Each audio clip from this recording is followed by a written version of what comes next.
This time on Kawaii-Fi Radio, it's Patreon's pick for our White Day episode, and it's not for the kids. I'm going to have to censor you so much. Really? I can't say We touch on questionable dubs. How's the dub? So,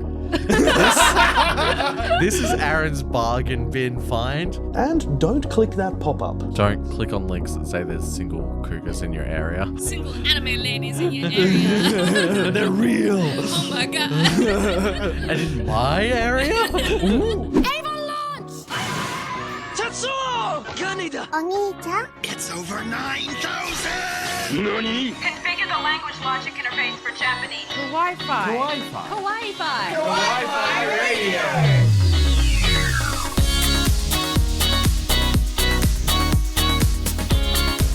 Konnichiwa, and welcome. You tuned into Kawaii-Fi Radio, the podcast we dive into the world of anime, manga, and Japanese otaku culture.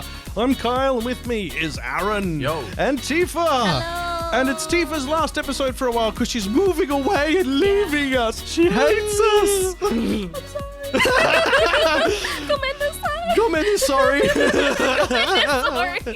No, it's all good. You're heading off to Melbourne to pursue a wonderful career opportunity, but we're still part of the team. You're part of the Kawaii family. I like that. That's cute. Kawaii fam. Kawaii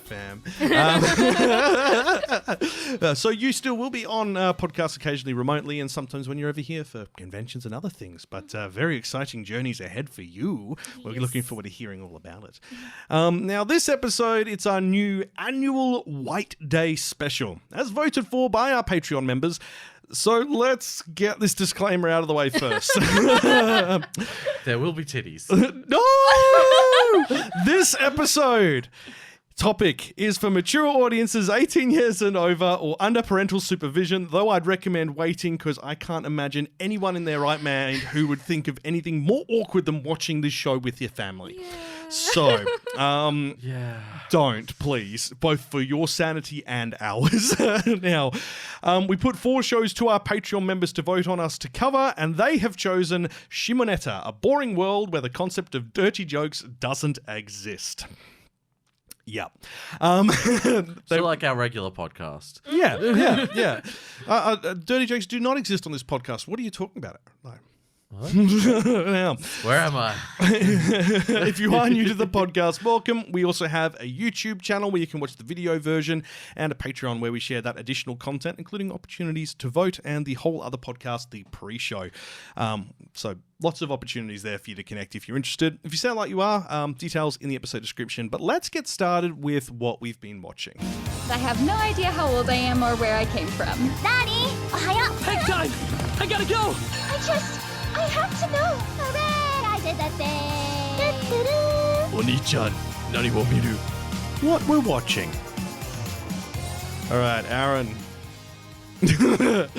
I'm going to regret this, but I knew what you were preparing for because you watched all the shows on that list.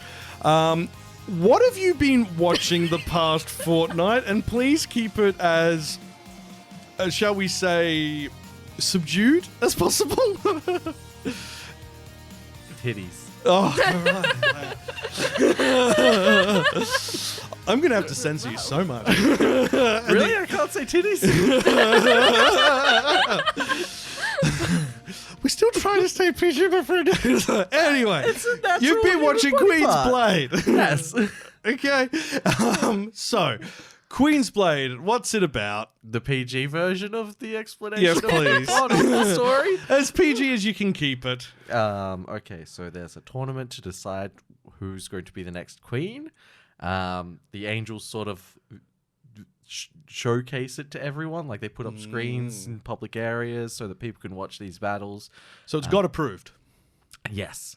God is very, very gung-ho for it. Okay. She's very happy to see it all happening. Okay. But basically, like, all these women have been predetermined as to who's entering the tournament. Mm-hmm. And they all have to go at it. And there's obviously, like, evil people who are trying to stop it from happening. And, like, constant fights are being aired everywhere. And yes. It's censored. Yeah. It occasionally results in items of every clothing. time. Every time. Oh, okay. There's one one woman who wears a snake instead of Clothes. panties. Oh, Yeah. okay. How's the dub? So,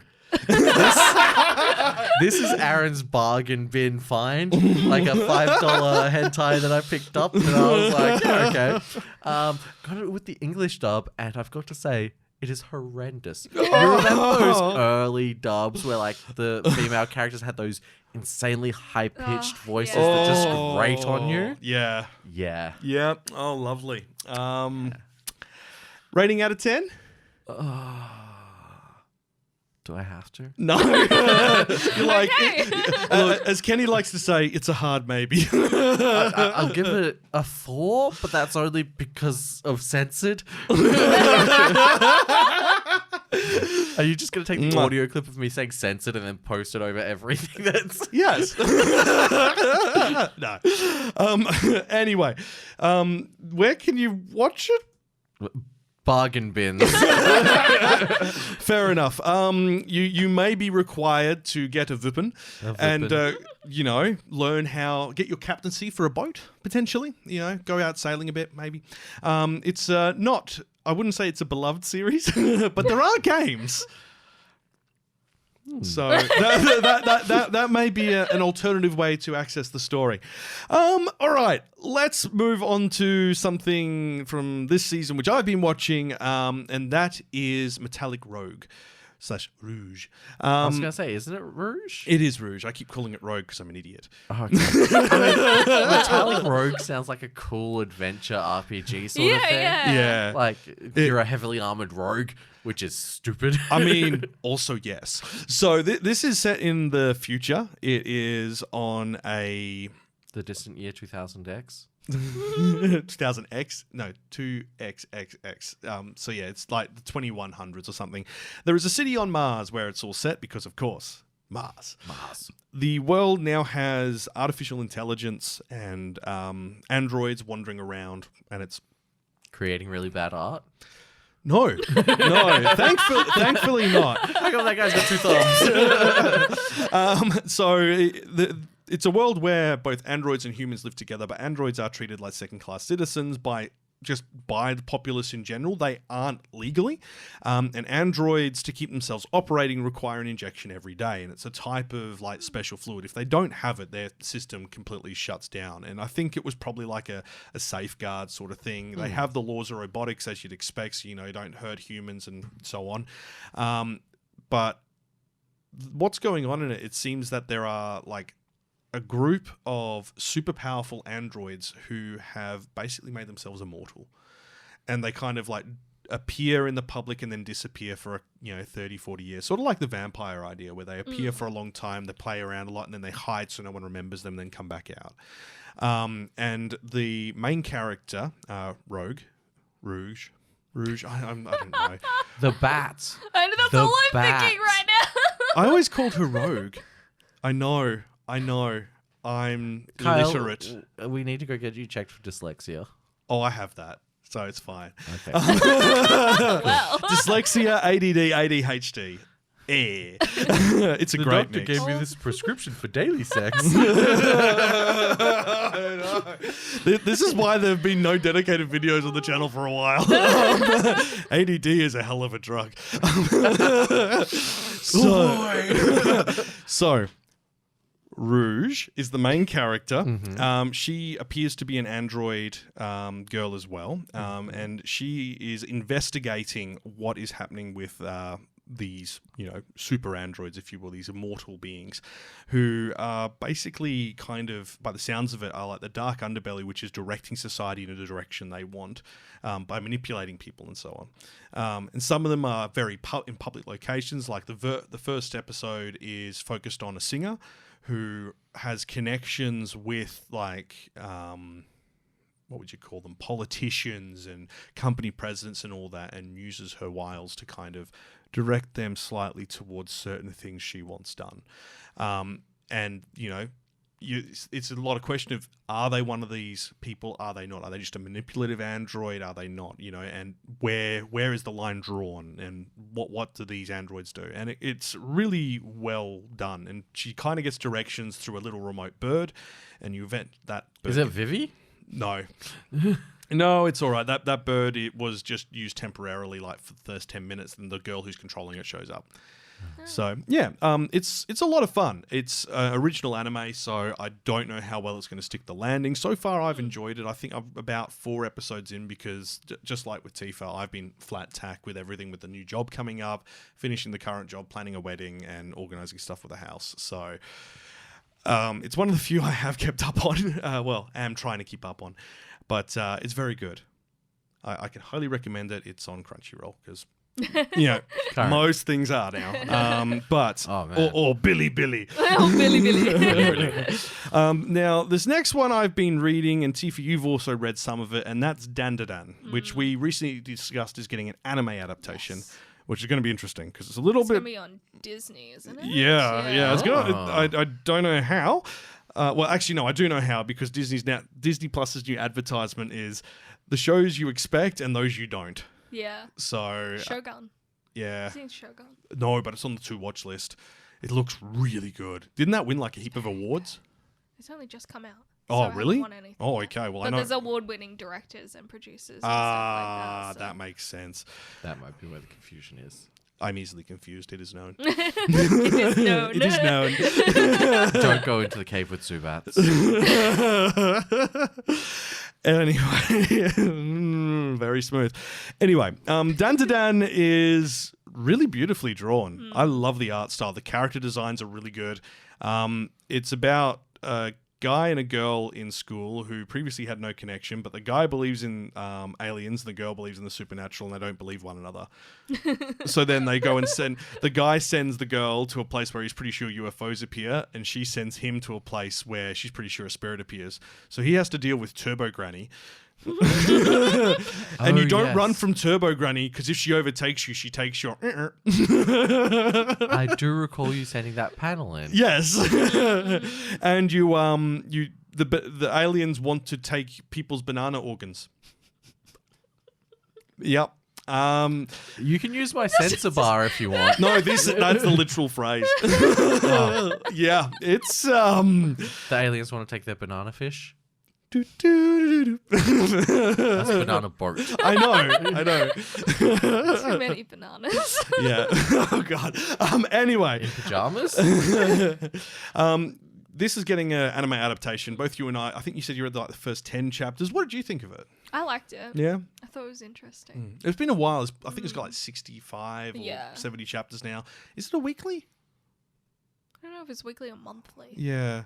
It's been running for a decent amount of time. So, like, I mean, if it was weekly, you'd only be a year in. So, no, it can't be because anime productions don't get announced until they've been in production for a year, usually. So, yeah. So maybe monthly. I think it's monthly now. Maybe it started off weekly or something for a little bit. That'll check out. But yeah, highly recommend that if you want to kind of see if you like Shimoneta, this will seem tame by comparison, which is today's topic. It's a really interesting concept. It is, and it's really fun. Like you will find yourself laughing out loud because it is definitely like a gag manga. It's all about the setups for the jokes and it's it's pretty schmick. Not gonna lie. So, highly recommend Dandadan as well. You can read that wherever you can read it. Google. I don't think it's got an official English translation yet. So, yeah, I don't know where else you'd read it. Okay. Am I wrong? I'm trying to think because I think it might be. I don't know if it's on the Shonen app.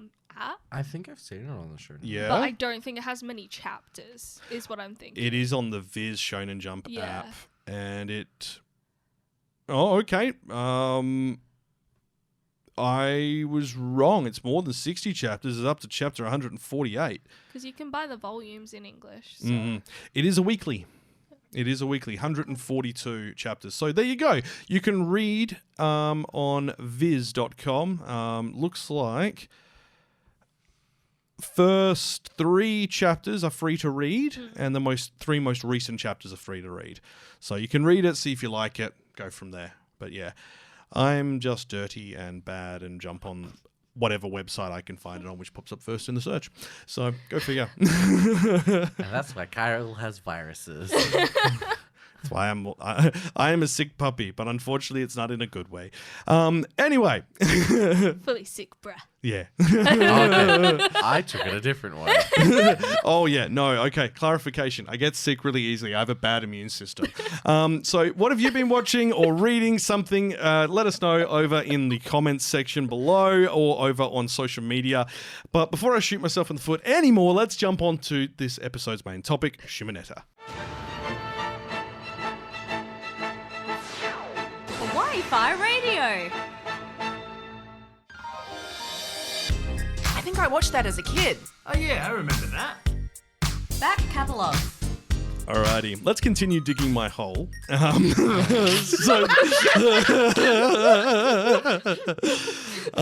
Context of that, go check the Patreon. Back Catalogue, Shimoneta, a boring world where the concept of dirty jokes does not exist. Japanese title, I'm going to butcher this, but Shimoneta to you, Gainen ga sonzai shinai. Taikatsu na Sekai. Now, this came out in 2015. It's by JC Staff is the studio, which is surprising because the quality is really good. I mean, I know JC Staff can be hit and miss. Same with what's the other one that we always associate with JC Staff?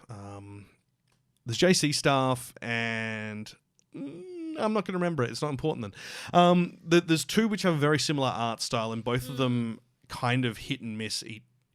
Intermittently between each of them. So, yeah. It was originally a light novel. It is comedy, ecchi, gag humor, R18 rated. So, as previously mentioned, this is not for the kids. I've watched the whole thing. Aaron's watched a few eps. Tifa's watched a few episodes. What was your initial thoughts upon watching the first episode? I really liked that it just straight away gets to the point and you're like, okay, like I understand what this is going to be. It's not like something that's hidden or anything like that. And then later you're like, oh, this is not really what I expected it to be. But it gets straight to the point in not only the story, but in the characters as well. Because you kind of think, oh, maybe this might be a mystery character. You think that Snow's going to be maybe a mystery, but you find out like literally straight away the first episode, it's this chick like immediately. And you're like, oh, okay, everything is happening. It's not hard to pick it up, but it's it's like one of those things where you think that comedic humor could potentially be that it's so obvious but they're like oblivious to it, but it's just so like blatantly obvious, but they just tell you straight up. So what was your response, Aaron? I'm sorry, I'm still flatlining. Oh man. Well, episode 1 was shock value, wasn't it? Yeah, for sure. It was. Yeah, they did stuff. Like when that kid was like, "Oh, I've got to get into the best school." I wasn't expecting him to do it so that he could be a delinquent. To be honest, I don't think he was expecting it either. No, but that's exactly what it started off with, because he was like, "Hey, I've got to get to this school because that's where the girl I like is, and she's fighting for the right for people to do this." So he fights for that guy's right on the train. Well, yeah, but no, he was trying to prevent it happening. He's like, well, you can see that on the train she was doing something dodgy. Yeah, the girl. Yeah, so yeah, he was all about supporting the council president's high moral efficacy would probably be the way to put it. Yeah. Because she's a bit. Then why did he have to disguise himself? I don't know. You're asking too many questions of a show that's not like that. We've got to go deeper. Episode 2, at least it goes straight into world building and kind of establishes why it's that way. Now, with Shimoneta, I'll give you the synopsis and we'll dig into some of the more interesting parts of this show. But with the introduction of strict new morality laws, Japan has become a nation cleansed of all that is obscene and impure. By monitoring citizens using special devices worn around their necks, authorities have taken extreme measures to ensure that society remains chaste. In this world of sexual suppression, Tanukichi Okuma, son of an infamous terrorist who opposed the chastity laws, has been just entered high school, offering his help to the student council in order to get close to President Anna Nishikinomiya, his childhood friend and crush. Little does he know that the vice president, Ayame Kajo, has a secret identity. Oh. A masked criminal dedicated to spreading lewd material amongst the sheltered public. And Tanukichi has caught the girl's interest due to his father's notoriety. Soon, Tanukichi is dragged into joining her organization called SOX. S-O-X, not the other letter, not the other vowel, where he is forced to spread obscene propaganda, helping to launch an assault against the government's oppressive rule. With their school set as the first target, Tanukichi will have to do the unthinkable when he realizes their primary target is the person he admires the most. Oh yeah, I've got another question about the first episode. Where was she keeping those cards? You will ask that later on as well when you go, where was she keeping her phone? Where was she keeping it, Kyle? No. Kyle. I don't know. Kyle. Where was she keeping it? Hips don't lie.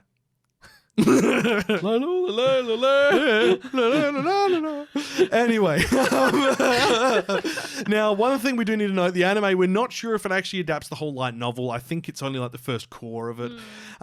It ran the light novel from 2012 to 2016, whereas the series is only 12 episodes. The light novel is 64 chapters in 11 volumes. Yeah, they're 5 chapters short. It could have been really nice.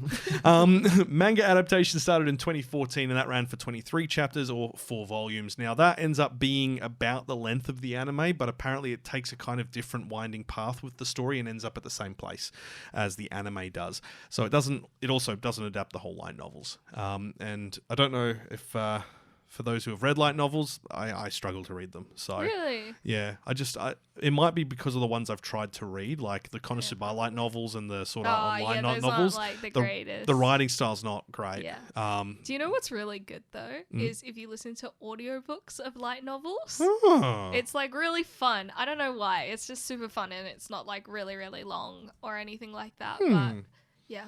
That's a cool idea. Yeah. I wonder if this has an audiobook. Maybe just got some. I feel like this might not, but it might just have some dude on YouTube reading it. Martin oh Freeman my God, reading it could it. be us. It could be us. New channel. All right. Anyway, so we've got a cast of characters. You've got the main character Okumu Tanukichi. That is a joke about tanukis because tanukis, which are like the Japanese possum. Raccoon dogs. Yeah. In traditional Japanese folklore, they have really big balls. Even the statues lined around Japan have giant nut sacks. Yeah. So then you've got the vice president, Ayame Kajo. I thought her voice sounded really familiar in the Japanese dub. So I started doing some digging, and my God, she's been in a lot. Oh, really? So she was born in 1988. Her name is Ishigami Shizuka. She did Ikumi Mito in Food Wars, the girl with the American flag bra who's tanned. Yeah. She's the one who likes all of the meat. Ayaka Uehara, which is the sports girl in How Heavy Are the Dumbbells You Lift, one of the main characters. She does one of Suma's wives in Demon Slayer, Makio. So the one who's got the yellow in the front of her hair. Okay. She's Bruno in JoJo Part 5. Hey, yo. She's fourth in Vinland Saga. She has range. Okay, interesting. So, yeah, I was kind of surprised. I was sitting there going, I know that voice. But I was sitting there going, because the cast sing the outro song, which is really catchy. And then I'm sitting there going, her voice sounds really familiar. Yeah, she was one of the singers for the How Heavy Are the Dumbbells You Lift songs. So that's why. Yeah, exactly. So I'm sitting there going, it's very familiar. So, yeah, she's a great voice actress, and yeah, she's done a good job. She's also in, I think it's like a minor character in Dan Machi. Is it on Pick Up Girls in a Dungeon?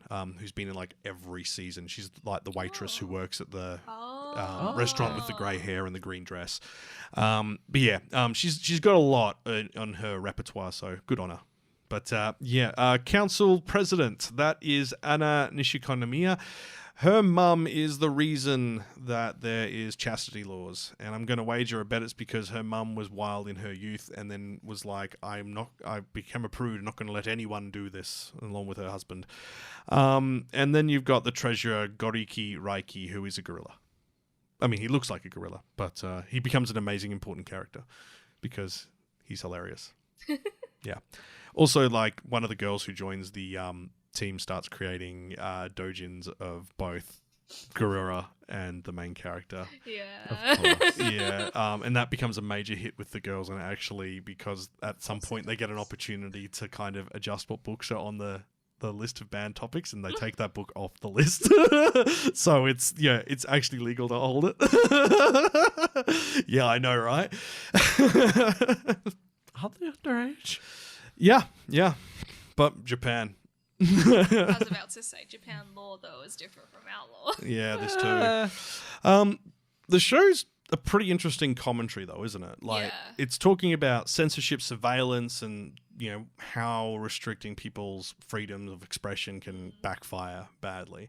As well as like just general societal views like outside of Japan towards Japan. You either Yeah. think of them as like, oh, they're like so pure, there's like this stereotype of like none of this bad stuff ever happens, and then there's the other stereotype of like where all these animes come from and all Yeah. this kind of like perverted sort of things, and then it takes both of those kind of views that people have that are commonly there and makes a commentary on that, which is quite interesting. Emma was saying as well, like, it's interesting because the whole concept of boyfriend and girlfriend in Japan is often viewed very differently to here, into Australia and I guess America and the UK, where if you have a boyfriend or a girlfriend, it's often because you want to see where it goes and what it could progress to. But in Japan, in some cases, in some groups, it is just an excuse so that you can then be intimate with a person. So they might have a boyfriend or a girlfriend for 2 or 3 days. Yeah. Which is like, I mean, I don't know the full context around it, so obviously this is, not gospel. I could be very wrong. This is just what I've been told. But, it's interesting because the way love and relationships are viewed clearly differ between cultures, and this is another example of showing that. So, yeah. I also love the fact that, it's a commentary on censorship, and they purposely censor things as well. Like, Funimation censored the show, but the show already censored itself for comedic effect. Yeah. So Funimation went and further censored it, but then the Blu-ray came out and everyone was like, wow, like, there's still censorship, but it's done because it's funny. Yeah. Like, using a sticker which has an elephant on it over someone's crotch who's male. Like, it's done in a comedic fashion. This show was a lot of fun to watch. I'm not going to lie. Like, it's a bit full on. You gotta be Very right. in your You face. gotta be in the right headspace for it. You really do. The And comedic timing is really good. oh, definitely. I think one of the biggest challenges is going to be where you can watch it legally. And we were discussing this on the pre-show, because currently it's on Funimation until April 2nd. In Australia, I don't think we've got it here at all anymore, because I'm pretty sure Anime Lab had the rights to it and it didn't transfer to Funimation. And now Funimation closes on April 2nd, so don't know what's going on. It's on Crunchyroll in some areas, but not all areas that Crunchyroll service, which is weird. In Australia. Well, it's apparently not even in the US. Oh, really? For Crunchyroll, Hulu apparently have the license in the US. Oh, so Disney. Exactly. You see what I mean, right? Like, it's a little mouse. weird. The I'm gonna mouse. laugh so much if I go on the app right now and it's on there. On the Disney Plus app? Yeah. If it is, I'll be like, that's insane. But it I don't probably think I won't checked be High on Dive. Yeah. I didn't find it on High Dive. It didn't come up for me when I was like looking. Yeah. I mean, thankfully, Blu-rays are accessible still. But for how long? That is a big question altogether. Yeah, that's true. And especially with what's happened with It is not available on Disney. No, especially with what's happened with Funimation and them, basically going, you will be compensated for us deleting the shows that you bought, sort of thing. It's like, Yeah, it's not on High Dive. yeah, okay. So in Australia, you may have to use a VPN and access it in other areas. It is on Bilibili China, ADN in France, and Vid in Italy. Triple V, that's 4 V's ID. So the Italians, they love it. But that's what, just 16D. no. That's not how Roman numerals work. Sorry. Give me something here. It's a stutter. Whoever wrote it had a stutter. Maybe they add a V for every new genre they add because they do like TV dramas, animation, movies. Interesting. I don't know. I'm talking out my butt now. So, look, you might have a little bit of trouble tracking it down. You might have to look at alternative sources or physical media to actually track it down. The other thing to note is that the dub isn't bad. The subs, however, censor the Japanese words, but the words are still being said by the cast in Japanese. So why bother? Yeah. So you might want to track down alternative subtitles as well that actually, convert the words correctly. Once again, it's a case of censorship, the irony. Yeah. Because this is all talking about how censorship causes people to become more, extreme. But yeah, it's also kind of funny as one of the major plot points. So you've got that the choker around the neck, which I think they called like PMs or something. And then they've got ones on their wrists as well. And it's so that they can ensure that they're not drawing stuff that is erotic. Well, yes and yes.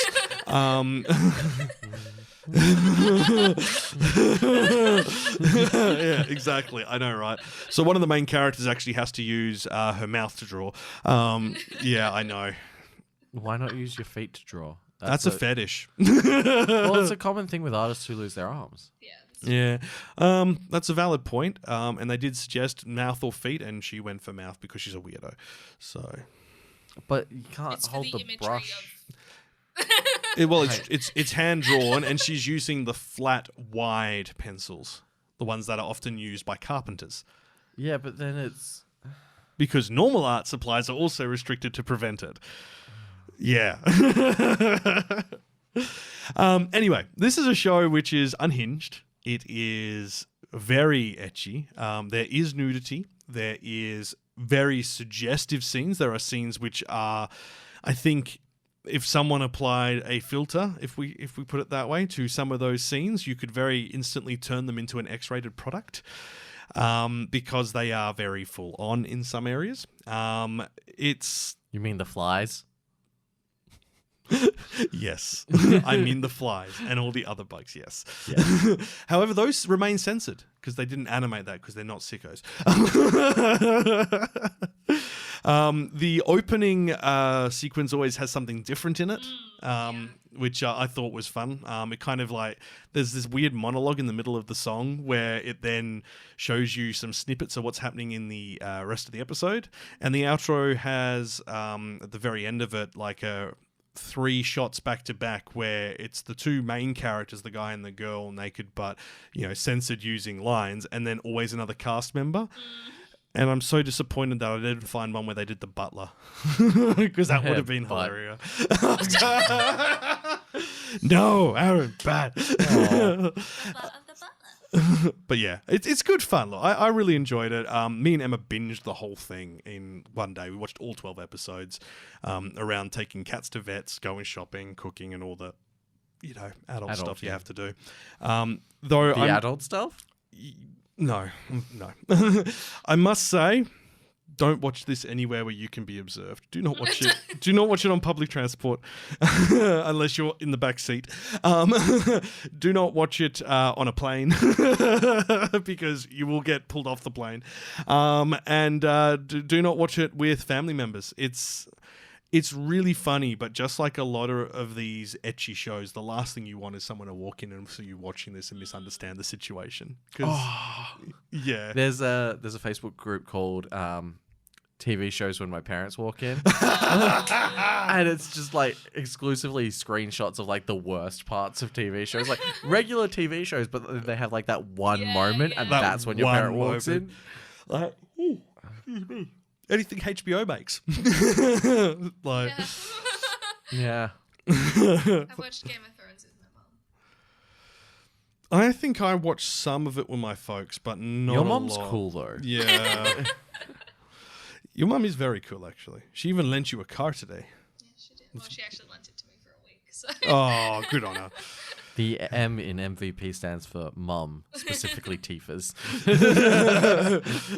Mum's very person. Mum's valuable person. Yeah, yeah. Mum's victorious person. Victory. V. Anyway. Tangent for Tifa's mum. Okay. We love Yeah, you. we love you, Mum. Oh, you calling her mum now? Yes, I am, as of this moment, apparently. Now, this show, as we said, going to be a bit difficult to track down, but if you are interested in watching it, it's definitely out there. Manga is also out there, while it treads a different sort of path, if you will. Oh, I'm really good at this. It treads a bit of a different path, but it's also equally funny. There may be... Just put the name in Shimoneta and watch online and see what comes up. It's probably going to be your best bet. It might be that it's not listed on services in your area that we don't know about. So, yeah. If you get viruses, we don't claim responsibility. Yeah, no. Make sure your antivirus is up to date before you go on any suspicious Don't sites. click on links that say there's single cougars in your area. Or anything that says Single down... ladies in your area. They're real. Oh my god. And in my area? Ooh, specifically. Don't download anything. If a site wants you to download something to watch something, it's a trap. It's a trap. Anyway, highly recommended. Go watch it out. Watch it. It's good fun.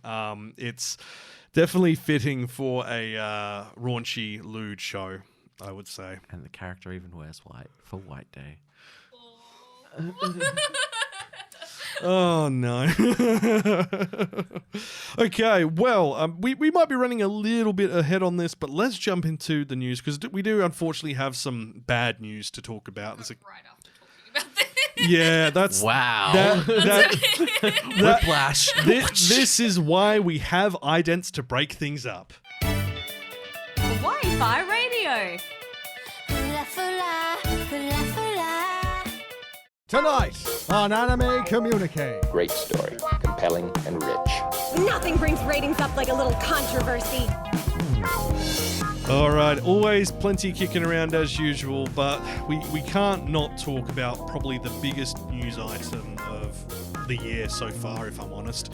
So unfortunately, creator of Dragon Ball, Dr. Slump, and several other wonderful anime franchises and mangas, Akira Toriyama has passed away at the age of 68. He died on March 1 due to acute subdural hematoma, which is a bleed in the brain, to oversimplify things. His family held a private funeral, very typical of Japan. You don't do a big public one. I think apparently the studio might be looking to plan a commemorative event, which is Bird Studio, which is his. But they've requested don't send anything to the family. Or of course, it's called Bird Studio. Yeah, Toriyama. It's a good pun. Well, whenever he draws himself with a little cap that says Tori. I didn't realize that. That's really good. The thing is, and I thought this was really odd. The only picture we see of Toriyama is from 2002. No, it's the one where he was at the anime convention. And that's everywhere as his main profile pic. I'm sitting there going, has he not had any public appearances since then that he's comfortable with? Yeah. He's forever young. So Toriyama first began serialization of Dr. Slump, which was his first serialized manga in the 80s. Obviously inspired TV, anime, and films, and then Dragon Ball, which was a retake on Journey to the West. Or at least it was to start with. It started off with it. Dragon Ball is Z, not so much. The studio put out an official statement on their Twitter, which has obviously seen a massive infalling of commemorations and sad posts from fans. There's a lot of people who are really surprised by it. I mean, obviously, none of us knew he was ill. It sounds like it was quite a sudden change of circumstances. And not only that, his latest outing, Sandland, is due literally this month as well. So it's really poor timing. Shonen Jump editorial team put out a note for it, basically saying they are deeply saddened by the news of his sudden passing. The charming characters he created and his overwhelming design sense have greatly influenced many manga authors and creators, and we would like to express our gratitude to him for his great achievements and pray for his soul to rest in peace. Hori from Dragon Quest is said he was in disbelief at the news of Toriyama-san's death, which was so sudden. He's known him since he was a writer for Shonen Jump with the recommendation of Torishima-san, the editor in charge of his work. He decided to ask him to draw the art for Dragon Quest when it started development. Oda from One Piece wrote quite a long statement. It's too soon. The hole he left is too large was the opening statement. We'll link all of these tributes over in the comment section if you do want to read through and kind of get a bit more of an understanding of the impact he has had. Because look, he was a legend, and unfortunately, we're losing a lot of them, like one a year. Yeah. Well, we also lost the guy who created Doraemon last year as well. So we're losing quite a lot of the old greats. And year before that was Berserk. Year before that was Yu-Gi-Oh. Yeah, we're losing them, man. I mean, look, it does make sense. Like there will be a generation. Yeah, but it's it's hard to talk about, but we're all equally saddened. I mean, he played a huge role for us for the podcast. It was our second ever episode was on Akira Toriyama for the podcast. He was, what actually part of the reason I ended up getting into anime because of Dragon Ball on GTV and stuff like that. Same. Like a lot of people in our age bracket, millennials in particular, will have used Dragon Ball as a gateway into anime. So it's a really sad and sudden news, and obviously, we're pretty sad about it. So let's move on to at least something that we can enjoy that connects to Toriyama in his legacy, and that's Sadland. This is Sadland right now. Sandland, the anime series, is premiering on the 20th of March. It's going to stream the first 7 episodes on Disney Plus's Star Anime Series program on March 20 and stream on Hulu in the US. The first 6 episodes adapt a film that was made of Sadland. I can't say anything today. Go have a nap. I'll take over. First 6 episodes. I'll change podcast. Tifa cursed. Sandland. First 6 episodes adapts the film and adds about 20 more minutes of content. Episodes 8 to 13 will then debut 1 episode per week following that. So we will get to see all of Toriyama's conceptualized art for it and the new characters and everything that's been introduced. It looks really good. And the initial reviews look like this is going to be another literally feather in the cap for Toriyama on creating another iconic series. Also with the game coming out too, there's a lot of content connected to this. He might be gone, but he will never be forgotten, I don't think. His works put a lasting impact on pop culture as a whole. Yeah. I actually have some more sad news, which is Kyle. Slightly anime related.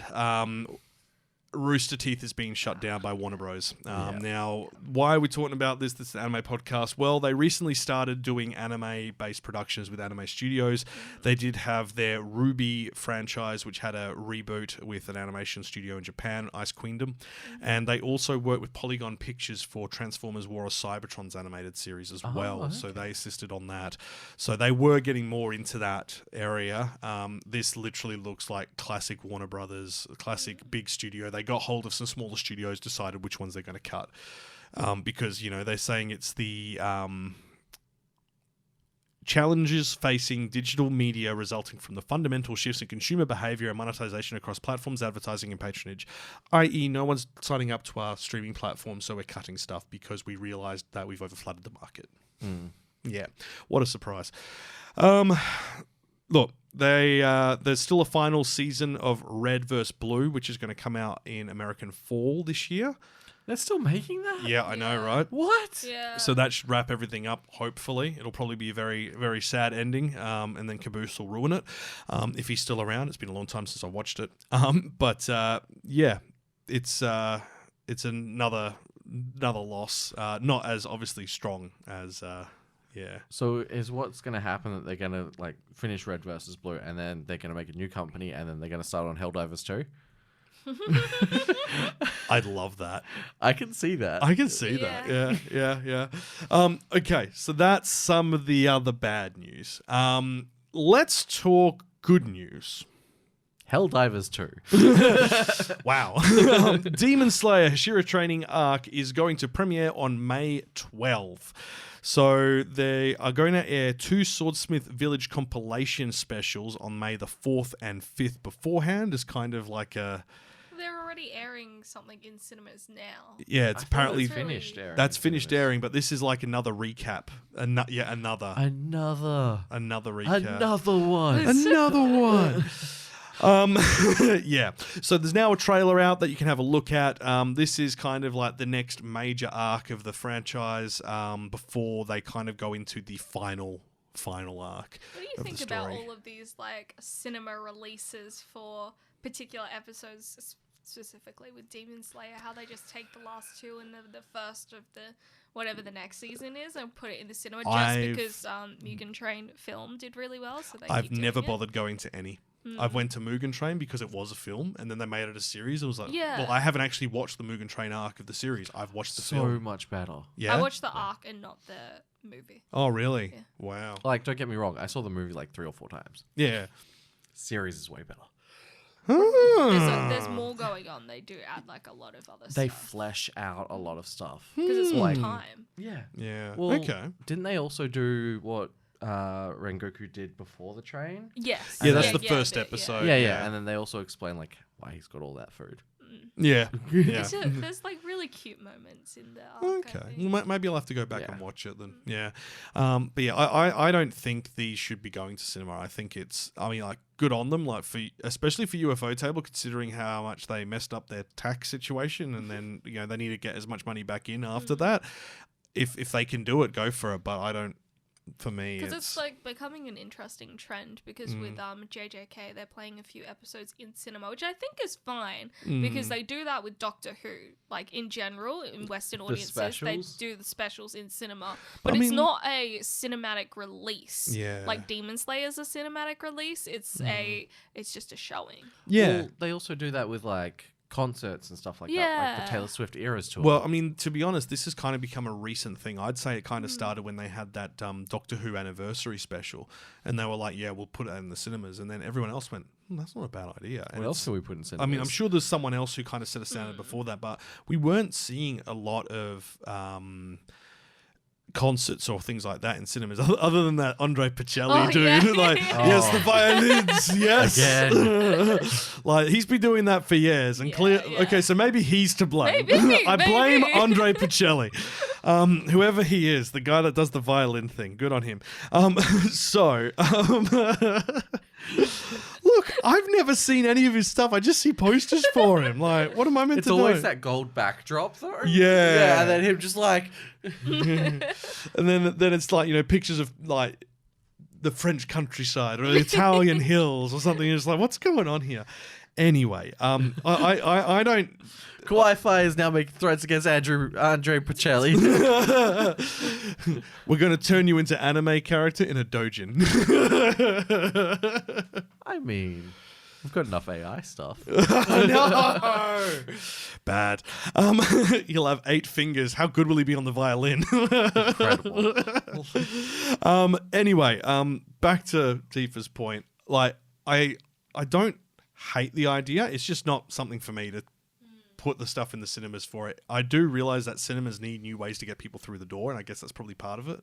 But the thing is, now we are having a bigger cinema turnout than we were pre-COVID. Oh, really? So based off of like the recent blockbusters that have come out, like Barbie, Oppenheimer, Dune Part 2, and even Wonka, that was like huge. And there are a lot more people going to the cinema now than ever before, which is interesting. But I think that's to do with how people are viewing the cinema experience, whereas before it was like you're just going to watch a movie and you can kind of get it on streaming platforms. It's like, maybe I'll just wait for it. But now it's about the experience that you have in the cinema again, because that's initially what it was, right? Yeah. You go for a day out with your friends and stuff like that, and they really are starting to kind of like push on that more. I'm glad they are, because it kind of became, there was a glut of films. And now that there are alternative locations for films that aren't, no offense to them, but worthy for a cinema release, they are an experience. Yeah. They're just going to streaming. So I kind of like it. Like we went and watched Wonka, and as you recall, I was like, I'm not sure I'm going to like this. I adored that. That was so much fun. Really That cinema was packed. It Yeah, was. it was. It was. It was like what, a month or two after the release, and It's it was still in cinema, Yeah. just FYI. Really? Yeah. Mm. A lot Unfortunately, less showings now, but Yeah, it's yeah. still kind of in cinema. I mean, we couldn't get enough Wonka sweets realistically, but Oh, I man, still I'm have still plenty of gutted by nerds. So yeah, we're here. yeah. I think a big part of the cinema experience now is also the popcorn buckets. Yeah, no, that's true. But like, I do remember Oh my going God. to see like The Hobbit and stuff, and I would collect the popcorn buckets. But there hasn't been a good popcorn bucket until recently. No, because the Dungeons and Dragons movie last year. Oh yeah, It was a D20 popcorn bucket. Yeah, Oh, that's true, cool. yeah. Okay, I think the It's a last collector's item. the last popcorn bucket I got was from the original Avengers, and it Oh, was just wow. a steel tin one. So I ended up That's getting what rid a of it. lot of them were back in the day, Yeah. but now they've sort of started branching out. Have you seen the ones coming up for the new Ghostbusters? Yes, There are so Yes, many. I Some have. which are the Yeah. Ecto One car, Yeah. which is a popcorn bucket and the wheels work. Yeah. There's some which is the backpack, but it's a popcorn bucket. There's What one about which the is trap? There's a trap one. There's a Grimer one because Grimer's apparently Yes. coming back in this Yeah. film. Slimer? Slimer, yeah. Sorry, sorry, Pokemon. Yeah, look, I'm bad today. So Just today? just today, and every Sunday that we record. Yeah. But yeah, there's a lot, and it's like there's a lot of different companies getting in on the marketing. So I do think that Japan is trying to like push on this cinema experience by having episodes play in the cinema. But I know that with the Jujutsu Kaisen one, because those episodes were incomplete when they were aired. So specifically the Sukuna fight and yes. things like that. Yes. So I think that's why they've Yeah. kind of scrambled for a cinema release, and it's only in Japan. It's not anywhere else. So it's like an just, ultimate edition, Yeah, like what's going to be on the it's Blu-ray. yeah, exactly. Yeah. It's like the complete finished version. But it's interesting because it's the main fight of the series. It's not the Yeah. beginning, it's not the end. Like with Demon Slayer, they just show you a little bit of the end and then the like beginning the of intro, the next season. part. Yeah. They show you the big fight, and then, here's what we're working towards, I guess. Yeah. Or they do like what they did with Fururen, where it's the first 3 episodes brought out, or Oshinoko, where they had like an hour-long first episode, and those became cinema features, even only for a weekend, but it's still like, you know, they are an event sort of thing. And I don't dislike that idea for those sort of things. Like, that makes sense to me. I just don't like here's the episodes you've already seen, watch them again so you can watch the introduction to the next arc, and then wait Yeah, X many 3-4 months yeah. until you can actually watch it. So to me, I'd rather just watch it when it comes out and enjoy it and put it on as big a screen as I can. But I'm lazy. Well, I guess it's also good for those anime nerds with the minimalist apartments and like the tiny screens, and that's all they've got. True. FYI, my new apartment has a theatre in the complex that I can rent out. So if you come on over to Melbourne, we can watch stuff on the big screen. Or we can play games on the big We screen. can also play games on the big Mario screen. Kart. Clive's chest. Maybe. The doors are all locked. Tifa's in there, smack bang in the middle, just like, oh yeah. That'd be amazing. 10 out of 10. Just like Would ramming do. your head into the back of the other chair's cushion, just like, oh yeah, that's titties. Oh god. All right, we do have one more news item to talk about, and this is quite exciting. So, LA-based company Kesco has announced on Thursday it's entered into a licensing deal with Toei Animation for the 25th anniversary of the One Piece and Digimon franchises. The company will release tabletop games based on both franchises, as well as a collection of outdoor spring/summer toys between 2024 and 2025. Interesting. There is a Digimon board game coming out. That perked you right up. Well, the next Digimon booster set to come out is Digimon Frontier based, and that's my favorite Digimon series. So It's all coming up, Aaron. it's all coming off our own. We don't have much more information on it. There is a press release about it, but it's just kind of like having, you know, quotes and all that in there, like, you know, the opportunity to create play experiences for One Piece and Digimon is a dream come true. It's like, that's great, but it's a Cool, but what generic is it? bumper statement. Yeah. I want a Vmon inflatable beach ball. Oh, that'd be cool. What if they made it like the in training ones, like Koromon and stuff, because they're round as they are? Oh, Ooh, that'd be really cute. Also, what if they like made the inflatable Suikamon, the poo? Oh, yes. Yeah, because that'll... Suikamon? I could be wrong. It something starts with S and ends in Mon, so I'm close. I think you're right. I think it is Suikamon. Yeah. But yeah, so that's going to be pretty interesting to see how that all pans out. There's a lot of merch and board games coming out. Numemon. No, that's the slug-looking one. I'm just going to Oh my put God. Pooh Digimon. Yeah, it's Suikamon. Hey. But yeah, there's a lot of Digimon. So yeah.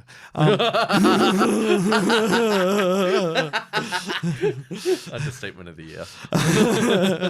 So yeah, anyway, that's sometime this year and next year. So I think we'll be seeing a lot of interesting stuff coming out merch-wise. There does seem to be a much bigger push from Western companies to kind of capitalize on the interest of anime, especially in centennials and upcoming generations, because it has become pretty big deal. Just hopefully, despite everyone consuming it, the money will start getting fed back to the studios because they can't keep operating the way they are. We live in hope. I like studios. I thought we lived in homes. Both is good. Both is good. Do I have that? I do. Both. Both is good. I have it. I used something for once. Yay. So that's it for the anime news. We're a little bit quicker this episode, but to be honest, there's not really that much to say about Shimoneta other than it's pervy, it's funny, go watch it. So we've spent equally as much time talking anime news. But the news has been big news. It has been big news, and it will actually direct what we do for our next episode. So let's go and wrap up, and we'll let you know what's coming up. Wi-Fi Radio.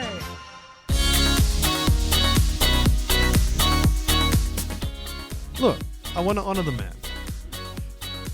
It was the biggest item in the news. So yeah. He's the biggest name in anime, really. At the moment, yeah. Jeez. Anyway, that's where we're going to leave things for this episode. No more sadness, all happiness. Things are great. Thank you so much for listening. Next time, we'll be going back to sadness and looking at the legacy of Akira Toriyama, because we can't not. Let's be honest, he's too big of a name. He was too influential.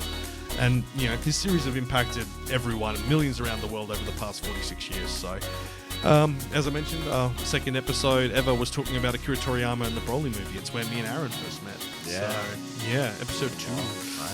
So, yeah, Dragon Ball was the gateway for many millennials into anime. So, we need to do our due diligence and respect duty.